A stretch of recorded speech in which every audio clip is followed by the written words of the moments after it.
Yeh Shem Adonai Mevorach Ma'ata v'ad olam. May Hashem's name will be blessed forever. This is for me. Thank you very much for thinking about me. You're welcome. You can have it. I want to welcome everybody to our class. First class is going to be a little bit special. Today we'll talk about the significance of Berachot, things you didn't hear before. This is why the title of this shiur, how we can win against the Satan. Satan, what the Satan has to do with anything. We'll see today, Be'ezrat Hashem. And we want to start with saying Toda Rabba, thank you very much for the Medina's family for hosting the shiur. May Hashem give you a good health, and Be'ezrat Hashem you'll have a great parnasa and nachat from all your children. Amen. Baruch atah Adonai Eloheinu melech ha'olam shehakol nihyo bidvaro. Amen. Chamomile. Thank you. Okay, chamomile.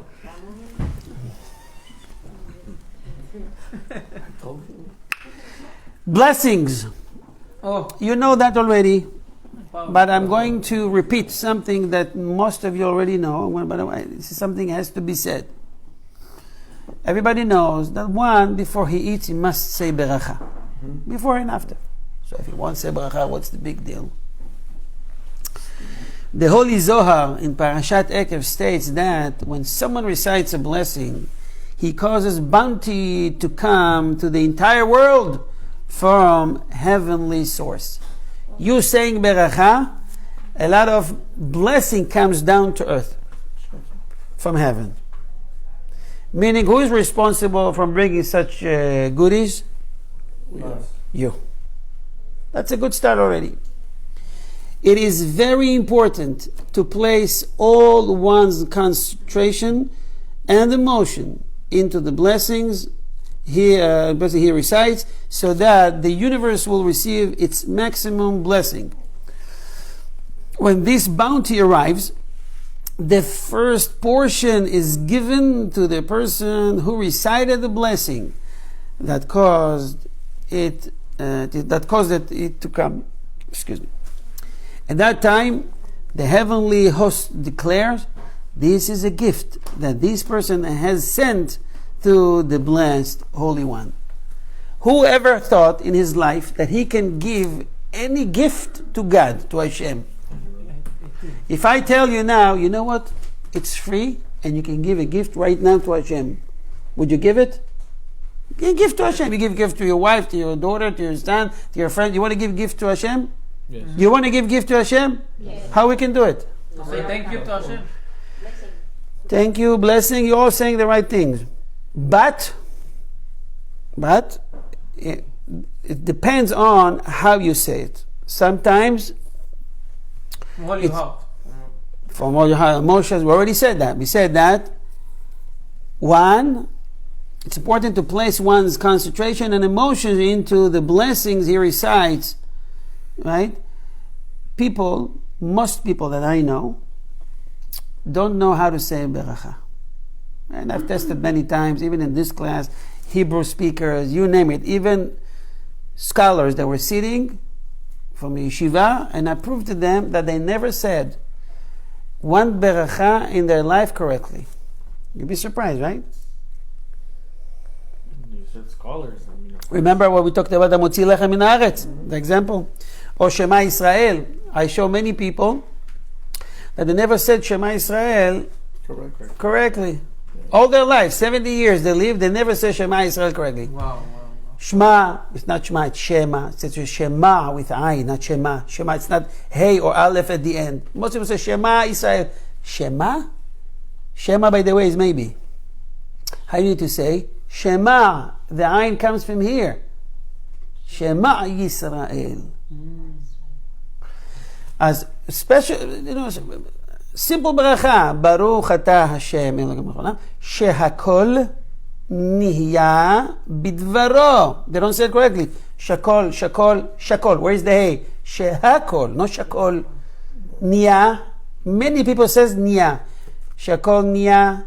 מה זה נהיה? nun yud hey? Niya? Nihya. You're missing one letter. It's not a beracha. This is how one can bring down bounty. and blessing. And then you get a portion of it. Without it, it's a safek. It's maybe. You say the good beracha, no beracha. Maybe they'll accept it in heaven, maybe not. I don't know. You're already saying the beracha. Why not say it correctly? Unquestionably, if a person would realize that when he recites his blessing, heaven will announce that he has sent a gift to God, he will definitely do his best to recite it with his utmost concentration, taking care to pronounce each word correctly and distinctly. To the dot. Okay? But Hashem knows my intention. He knows that I'm really trying to say Shakol. You can say that about Tfilot. Why you even pray? Hashem knows your intention. Hashem wants to know that you need parnasah, that you need help, you need a lot of things. Why to pray? He knows what you need. Why to even pray to begin with? Because why are we praying? Because when we're not animals, we have to ask, we have to say. Why? Hashem knows what I need, right? He knows that I need to get married. He knows that I need children. I need good health. Why to ask him? He doesn't know. Oh, I need to remind God. Do you ever thought about that? Yeah, we say, Poteach et yadecha. Why? Hashem knows that I need parnasah. It's our obligation. Why this is our obligation? You're saying, right, but why it's obligation? Created you. You have to give thanks to him. One is to give thanks. For our blessings. One is to give thanks, but people comes with a whole list, shopping list for Hashem. And I need this, and I need that, and this, and tomorrow, and you promise, and then again, he never promised you anything. And then that is a list. it's a whole list.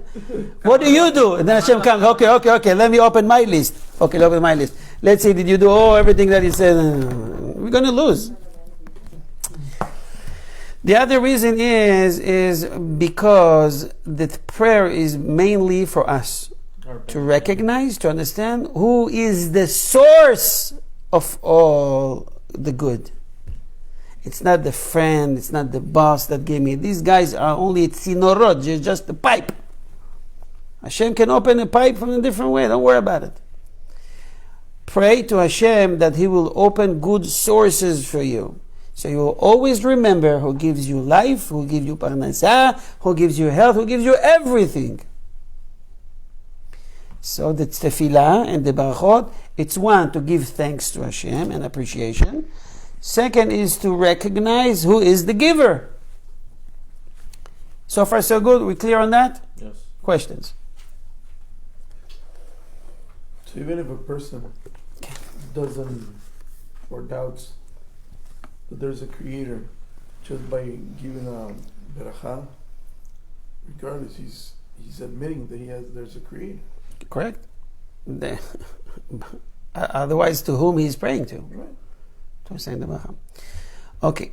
There is another reason why we have to say a beracha before and after. What's the other reason? Painful. Controlling one's desire. You don't jump over the food. Have to wash. Calm down, chill out. And then you smell the challah. Come on, guys, wash your hands. No. Take it easy. Now raise your hand. And now to say, it's take a process. You're not an animal. An animal jumps over its prey, kills it, and eat immediately. We're not animals. You have to pray. Even Christians learn that from us. Holding hands, they say beracha. I don't know, there's no problem with that. The problem is to whom they're saying the beracha. If this is to God, it's wonderful. If it's not to God, it's a problem. But it's a good thing. They know to appreciate. It's fine. The Tzeid al Derech, says in the book, it says that taught that although we are permitted to eat and drink, we must bless God and thank Him for all of that He has granted us. As the Torah commands, you should eat and become full, and you will bless God your master. This is the pasuk. When he blessed God and thanked Him for His kindness before partaking of physical pleasure, we will automatically learn self-control over our desire. We will not be among those who declare, eat and drink, for tomorrow we will die. Instead, we will suffice with our needs and refrain from taking more than the amount necessary for our health. Even though halacha does not limit the amount we may eat, we will certainly have no interest in partaking in food that the halacha forbids. We will succeed in fulfilling the mitzvah of being holy. You can eat as much as you want. What's the problem to eat, 2 kilos of steaks? There's no problem. It's going to have health issues. Halachically, it's not a problem. The Torah says, I permitted you, but don't be naval birshut HaTorah. I mean, don't take advantage. To take the permitted things to the extreme. The Rambam says, you want to stay healthy all your life? He guarantees you, if you follow these instructions, one of the instructions is, eat only 2/3. 2/3. Leave it empty so you can digest your food. Walk a little bit after you eat. Don't exercise. Exercise before. Start hot shower, cold, hot, and finish with cold. They give you a lot of good tips. You don't eat this, eat that. And he guarantee you'll stay healthy all your life and you reach an old age. People bringing upon themselves a lot of health issues. Rambam, because of eating not properly, Rambam says all people's troubles, health issues, is from what they eat. Everything comes from the food. I didn't say that, the Rambam. This is why you hear today, Shem Merachem, cancer. Who heard about cancer in the 70s and the 60s? Here and there you would hear, I don't know. Today, almost every house knows someone close or it's a family member. It's the industrial food that we have. It's the junk food that we eat. It's what they put in, see a regular cake. Read the ingredients. You would think eggs, oil, salt, sugar. It's a nice breakfast. Let's take 2 more ingredients, 7 ingredients. You read, you're going to find 27. What was the other 20? Chemicals, preservers. It's not good for us. Many people going back to natural eating, making food at home, even grinding at home, coffee, everything. Take it home, clean it, do it for yourself. You will have a good and healthy life. Questions? You look in shock a little bit, so breathe. Next. Battling the Yetzer Hara. Huh? I thought it was a religious What do you mean? You thought it's not a religious thing? Rambam says in the very beginning, what I teach you, it's very religious. Why? Because when you maintain a healthy life, you can serve God. When you be sick, you be at bad most of your life, you're not serving God. And by the way, if you're reckless and you don't watch yourself and you get sick out of eating poison food, or bad food, or going out at the storm, I don't know, you will get sick and you're going to miss prayers, you're going to miss a lot of I don't know who knows what, and you will be punished from Shamayim for being reckless. Wow. Everything started from the food. Food. Control your food. I spoke the other day with Dr. Lender. You know Dr. Lender. He is expert in diabetes. This is expertise. And he's treating more than one guy in my show. He's their doctor. So I told him, tell me, till today, no one was able to find a cure for it. Is there any tip you can tell them? You give them. He told me, listen to this. He told me, if all my patients will lose weight, dramatically, I'm going to lose over 80% of my patients. Just by losing weight. They're going to be healthy, no need nothing. Just losing weight. You see, it's again, the food you eat, it's the overweight. Forget it. Anyways, the Ben Ish Chai cited the verse in Yeshayahu, in Isaiah 41:14. Do not fear, worm of Yaakov. The people of Israel compared to a worm. You know what a worm is? Tolat. Worm? From all the creatures, I would say lion. It says in Hebrew, Al tir'i tola'at Yaakov. Worm, it's tolat.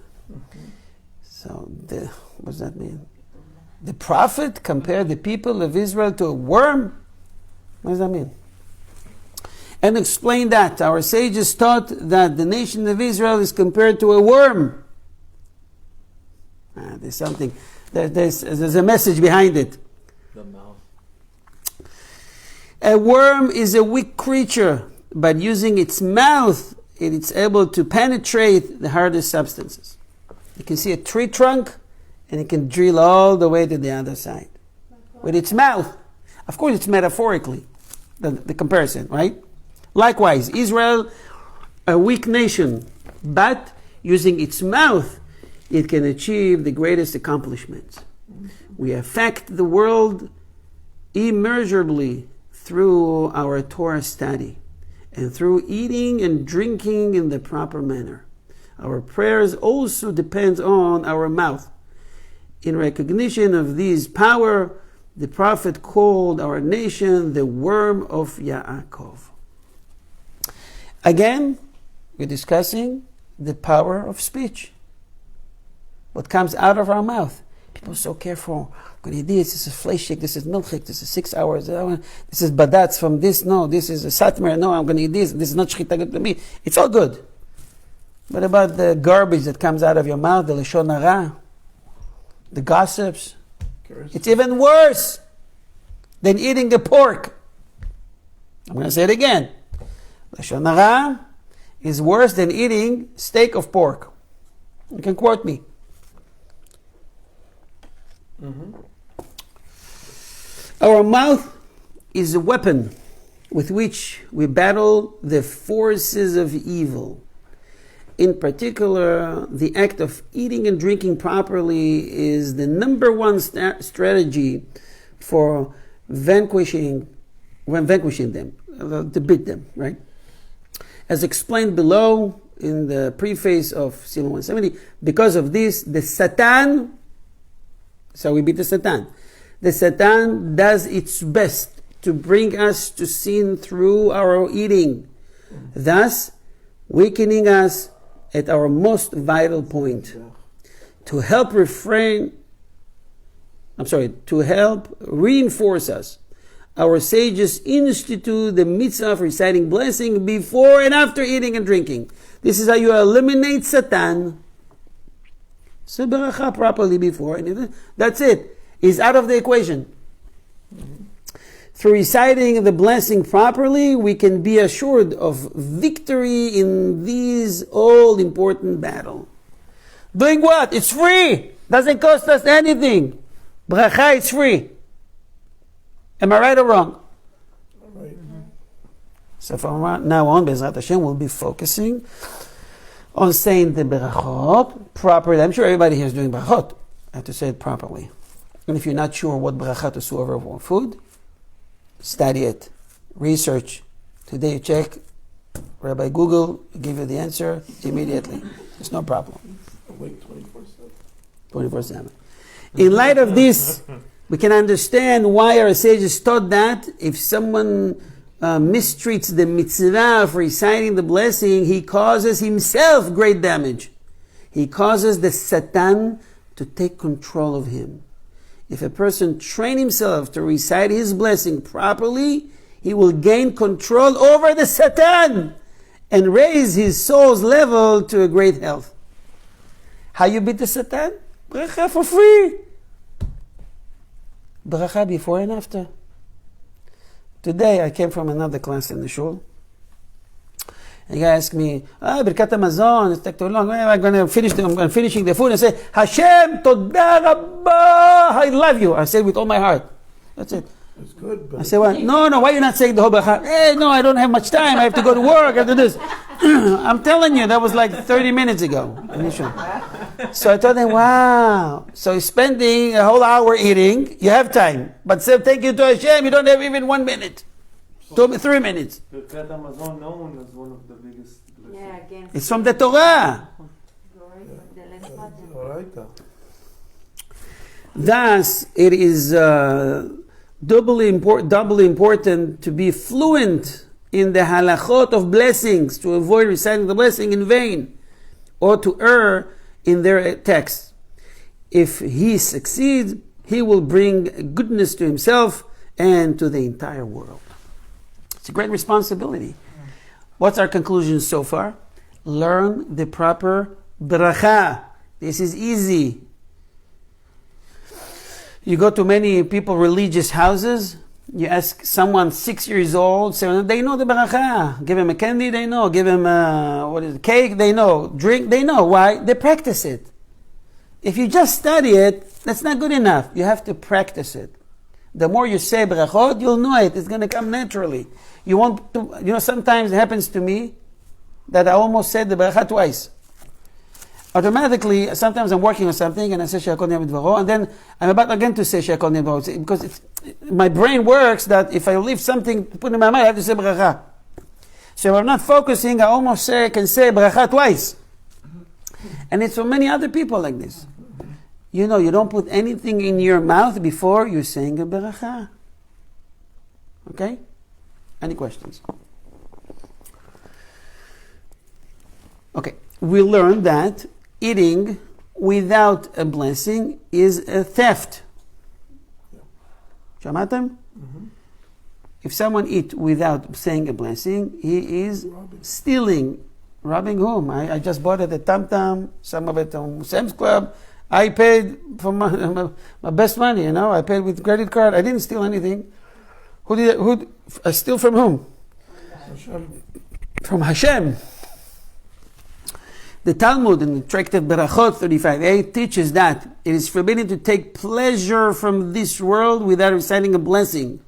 Rav Yehuda cited Shmuel stating that anyone who takes pleasure from this world without reciting a blessing is considered equal to someone who takes pleasure from consecrated property. Since the verse tells in Tehillim, Psalms, the world and all its contents belongs to God.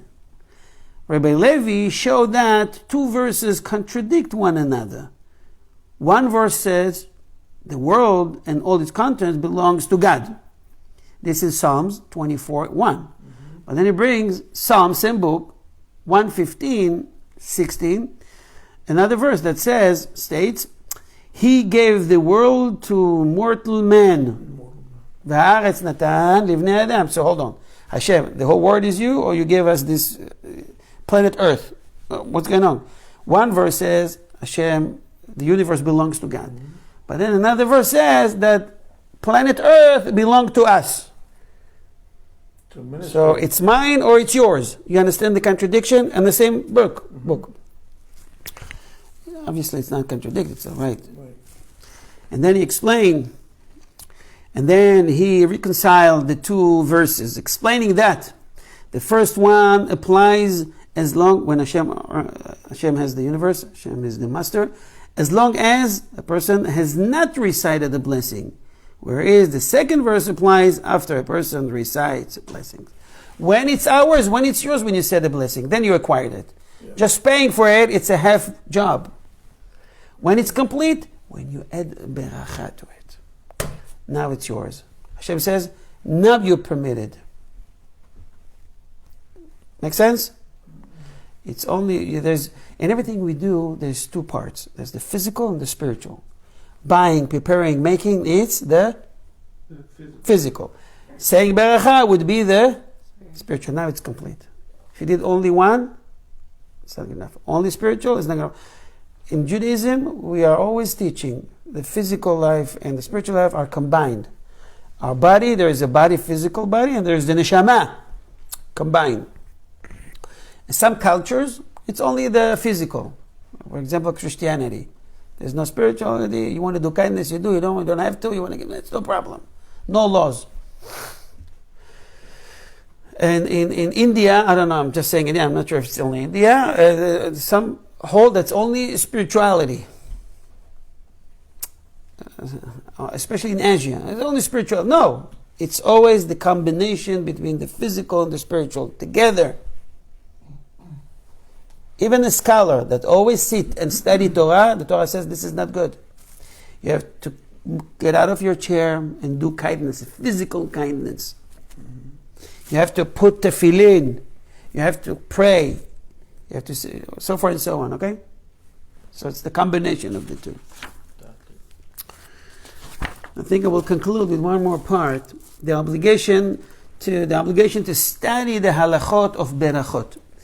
The Ritba wrote that it is fundamental for a Jew to study the halachot of berachot and to teach them to his children and students. Otherwise, he is likely to become guilty of stealing God's consecrated property and other sins. The Ritba emphasized that this is so basic that it must be the first subject of halakha that one masters. Okay? So we've learned today great new things. The significance of it, and how we should acquire beracha, how we should not steal. And now you don't know what beracha to say, you're just learning, you're studying. Start with Sha'akol Niya Bidvaro. Say it over everything. But put efforts into study the accurate bracha. You don't know? Say Sha'akol Niya Bidvaro. Bread. Say Sha'akol Niya Bidvaro. All is good. You're a beginner. Water. There's no experience. Huh?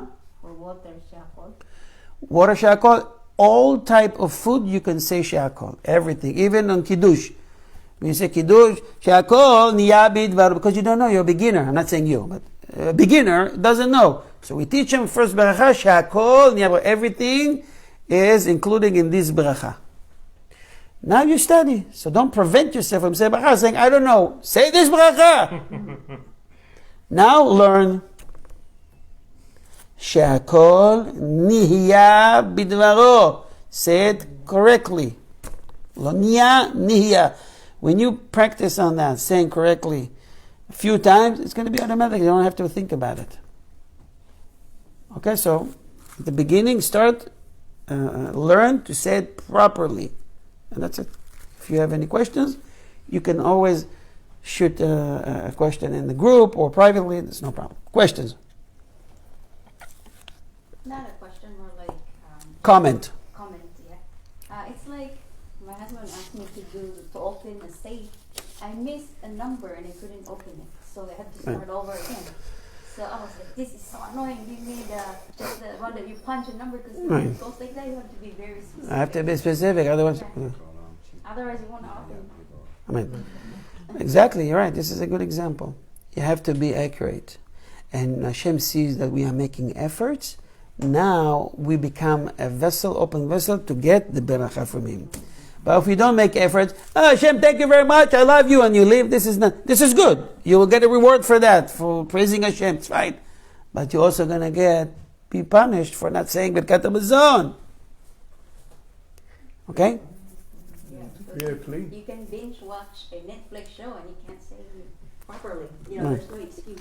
Good? All right. You spend an hour eating and you don't have even 5 minutes of bracha. I'm going to read maybe 2 halachot for today, and we'll conclude with that, because what we did so far was introduction. So we learned today to beat the Satan is with saying proper barachot before and after. You remove evil from your house, evil from you. It's easy. Satan is a spiritual power, and the only way to kick him out is using a spiritual power. Make sense? Good. We'll start with the laws of Netilat Yadayim. It's a new book. We never studied this halachot before. It's page 75. The siman is Kuf Nun Chet. Now, when someone wishes to eat bread, the food over which the blessing of Hamotzi is recited, he must first wash his hands. Oh, I'm sorry. I'm not there yet. No, actually, I'm good.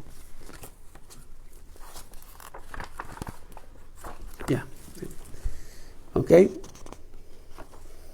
This is the rule even if, as far as he knows, his hands have not become tmeot, impure, in any manner. Or some say, I just washed my hand with soap. Why I have to use the cup for washing the hand? Netilat yadayim. I just used the, what do you call this, gel, that kills the 99.9... huh? Oh, people are always affected by the 0.9. I don't know how, but it happened. What do you call it? Hand sanitizer. My hands are perfectly clean. Why still you have to do netilat yadayim? You need a blessing. This is a homework. Sanctify. Come with an answer. Sanctify. Why, if my hands are 100% clean, am I exempt from netilat yadayim with cup? So why not? Matter place, what is it? Homework. Come with an answer next week. You understand the question? If my hands are 100% sanitized, clean, I can touch any food, why I still have to wash my hand with a cup? What is that? What good is? I don't know. You give me the answer. We'll get to it. We'll get to how to do it. To see with the Chamkayash. We'll get to it. But I need to have an answer to the question. You got the question? Mm-hmm. Okay. What's the reason? Obviously, it's not having a sanitized hand. It's not good enough. Spiritual. Why? Think about it next week. The klipa, you remove the klipa, no? Like. You asked me a question, so before I forget, what was the question? About You forgot the. Oh, the beard. What was the question? just like the secrets behind the beard. I'm sorry, off topic. Jesse asked me about what's the deal with the beard? Why do you see old rabbis have beard? Today it's very it's fashion, right? Yeah. Everybody has it. But what's the deal with the beard? So why the Torah encourage people to grow a beard and shorten their head, to take a short haircut? Why not to have a long hair? So I'll tell you one answer by the. Okay, the answer is, one of the answers is, any actions you do, you can bring upon yourself either blessing or curse, abundance or shortage. The the hair over the head, represent din, judgment, immodesty, someone that's stern because it grows up. Someone that's stern doesn't have, it's not humble. The beard grows down, meaning humbleness. Growing beard brings upon one kindness, chesed, from heaven. Okay, standing, it's being rude. Down, it means kindness, humbleness. That's one of the ideas. Okay. Now, what is the amount one should do netilat yadayim with? How to wash the hand? What's the beracha? Al netilat yadayim. What is yadayim means? More than one hand. Right. Yadayim means hands, plural. Right. What if he can wash only one hand because he's under, I don't know, it has a cast or he has some wound that it's covered? What, God forbid, he lost one hand in the war or whatever. He can wash only one hand. Would he change the blessing? Al netilat yad, or still saying yadayim? Yadayim. You don't have yadayim. You're not washing two hands.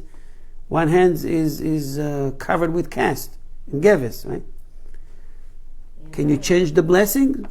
No. So you're not saying the proper thing. You're washing one hand and saying, thank you, Hashem, you sanctify us and commanded us to wash our hands. But you're washing hand. We'll see. We'll answer this question, Mr. Hashem. So we're saying, may you, God our Master, King of the universe, be blessed, for He has sanctified us through His commandments and has commended us concerning washing hands. I'm going to give $100 gift. Oh, now I got your attention. I'll make a 101. Michael. Ano nga doon? 101, Michael. נדר? בלי נדר. אין גבריאל, גבריאל, בלי קפוץ למתי. נדר. No, I have to say bלי נדר. But when I say, I'm giving. I don't need to say neder, I'm just giving. If you show me a verse in the Torah, commandment to wash the hands, to say bracha over it. From the Torah. Which book is it saying?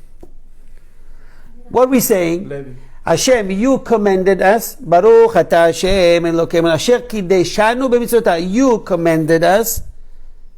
Right? You commanded. Where Hashem commanded us? In the Torah. Where is this bracha? In the Torah. That Hashem commanded us. There's Levi. 101. You know what? I'm going up. 202. $202. You can't find it. You can't write it. He told the priest. And I have to go through all over the Tanakh. You won't find it. You won't find You it. won't find it. That's the reason why. There's none. Yeah. So how we can say that you sanctified and you commanded us? He didn't command me to wash our hands and say blessing. Hanukkah happened when, long after Bnei Israel received the Torah. And you're saying, He commanded us to light the candles. Is it all Purim commanded us to read the Megillah. That happens after. Hashem never commanded us. No Hanukkah, no Purim, no washing hands, no lighting candles. It's a rabbinical law. was How we can say you commanded us when actually rabbis, bunch of rabbis, great rabbis, they commanded, not him. Answer to come. Be patient. Even if someone plans to eat without touching the bread with his hands, he is nevertheless obligated to perform the mitzvah of netilat yadayim. I'm going to do one more because I'm really, really late. Excuse me. The volume of bread that necessitates netilat yadayim. One is not obligated to wash hands unless one plans to eat at least the volume of kazait. What is kazait? Kazait is, it's the size of half of an egg. Imagine egg, half an egg. It's around 25 to 26 grams. Take a small, matchbox. A match? So, or half an egg. It's easy to remember. Half an egg, that's more or less the same. Okay. He is technically exempt. Hold on one second. If someone plans to eat less than a kazait, he is technically exempt from this mitzvah. So people that do Shabbat, Challah, they don't eat bread the whole week, you have to make sure you have enough bread to eat. Otherwise, you're not supposed to do it. When you do without blessing, it complicates things. Don't be stingy on Shabbat.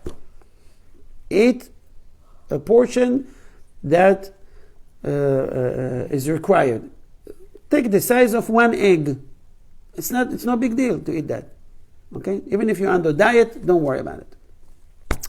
If someone plans to eat kazait bread, but less than the volume of kabeitza, an egg without its shell, it's around 50 grams, 1.77 ounce, he must wash hands, but he must not recite the blessing of nitadayim. I'm not going to read all that, it's complicating things. Bottom line, I'm going to simplify it to you. Easy. You're washing hands with blessing. Eat bread at least the amount of one egg. Is that clear? Not really. yeah. Okay. It is. No. Because here's the thing. The bread, like, you know how the bread is kind of hollow, right? Like, there's holes and everything, right? Like, you know what I'm talking about, right? Right. You're going now to... Technical. No. He's going now to contradiction between Ashkenazi and Sephardi. Ashkenazim, they go by volume, the size, and we go by weight. So it's a good point. We'll discuss it later. So when I say kabetza, it has to weigh kabetza, not only the size. It could be fluffy, it could be too much air, hold. It's not even. So you can feel, how more or less how the weight of egg and the amount of bread. Okay. Weight or size of egg? Wait. Wait. The weight. Okay. But the size, usually if it's concentrated bread, it's easy to measure. I think one matzah, the machine matzah, is a little bit more than 26 grams. I You know, think the shell. it's one slice of the bread, the regular bread, one slice. It depends which brand. Yeah, it depends on the same. Yeah, almost weighs that. Okay. I will conclude with one halacha. So what if someone ate schug? You know what schug, right? Chile. And he didn't listen to me to take from the green, he took from the red. Bread. It happens. Oh, the one I you warned him. makes? This is for This is for for professionals. for Yemen. The green is for beginners. Take from the, but they didn't listen. Mexican. So then balagan. So, but I said, no, I'm just going to tell you, before the meal. And he says, let me try. No, he can't stand it, and he see bread. He wants to take bread and put it in his mouth to cool it down. Does he have to say bracha over the bread? No. What's the purpose of eating bread now? Enjoy from it. No, To to take stop away the burning. To stop the burning. Stop the burning, to remove the spiciness. You got Medicine. it's a medicine. So, Consider Take medicine. away some poskim ruled if someone has eaten very sweet or very spicy food and now he wishes to eat kazait of bread in order to neutralize the taste that remained in his mouth, he does not have to perform the tilat yadayim. This mitzvah, they explained, must be performed when the bread is important unto itself as food, not as something to remove the spiciness, so forth and so on. In this case, the bread is subordinate to the food eaten prior to it. Bottom line, you're not saying a beracha, not even to the bread, or the bread. Trying to You enjoy do it. the bracha to the bread before anyway, no? No, I said before meal. Before even the meal. Some people like to taste before Shabbat, when cooking, By the way, it's a mitzvah for the woman whoever cook, to taste from the food before Shabbat. It's such a great mitzvah that even on a fast day, you're allowed to do that. So last Friday we had that, I hope it's going to be Be'ez Hashem for all Klal Yisrael, the last fast, the 10th of Tevet. It falls on Shabbat. And people were wondering, they're cooking for Shabbat, if they can taste to see if they have to add more spices, salt, yada yada. So the halacha says yes, as long as you taste and you spit it, you don't swallow it. It's no problem. Okay? Any questions? On behalf of Ohev Israel Foundation, I want to thank all the participants. God bless you. And may Hashem give you abundance of parnasah and good health. And Be'ezrat Hashem, we'll meet only in times of joy. On behalf of Ohev Israel Foundation, please go to our website and show us your support as much as you can. Amen. Then you can show your friends that you participate in Torah class. Shalom, shalom. See you momentarily.